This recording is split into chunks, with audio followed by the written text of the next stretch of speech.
हमारा पदेवरा टराई करेला, जब देखेला अकेले अंगड़ाई करेला। का कहियो ए सखी हमारा पदेवरा टराई करेला, जब देखेला अकेले अंगड़ाई करेला।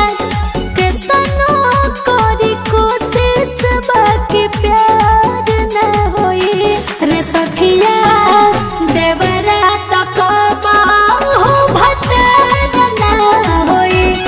सखिया देवरा तक भतार न होई।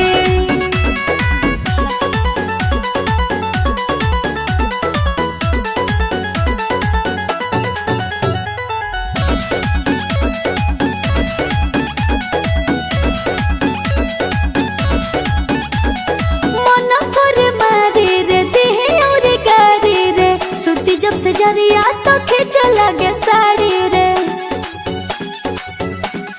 का कहियो मन कर मारी रे देह और गारी रे, सुती जब से जरिया तो खींच लगे साड़ी रे।